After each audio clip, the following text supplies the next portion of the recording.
GTN media network नवा रंगरूप साथे इस वीडियो को लाइक करें, हमारे चैनल को सब्सक्राइब करें। ડભોઈથી વઢવાણા ગામ સુધી માર્ગ મકાન તંત્ર દ્વારા આશરે 4 કરોડના ખર્ચે પાકો ડામરનો રસ્તો બનાવ્યા પછી રોડની બંને સાઈડ સોલ્ડર કોન્ટ્રાક્ટર દ્વારા બાકી રાખવામાં આવ્યું છે અને હાલ 4 જ માસ થયા હોય કેટલીક જગ્યાએ રોડની કબજો બહાર નીકળવા માંડી છે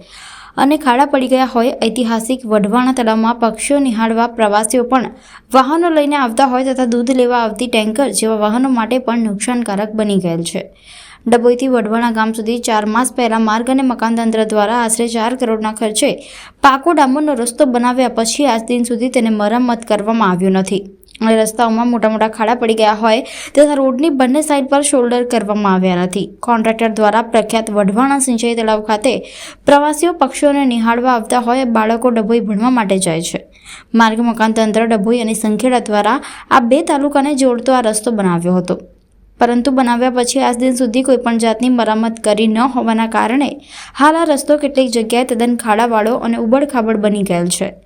જેથી દ્વિચક્રી વાહનો, સાયકલ સવારો સહિત 4 વ્હીલર ગાડીઓ માટે અને એસટી બસ તથા દૂધના ટેન્કર માટે માથાનો દુખાવો બનેલ છે। આ પંથકના ચૂંટાયેલા સરપંચ તથા જિલ્લા પંચાયતના સદસ્યો તથા પોતાની જાતને નેતા કહેવડાવવા આવતા આગેવાનો આ રસ્તાની મરામત અને આગામી આવતા ચોમાસા પહેલા રોડની બંને સાઈડ ઉપર તાત્કાલિક શોલ્ડર કરાવે તેવી ગ્રામજનોની માંગ ઉઠવા પામી છે।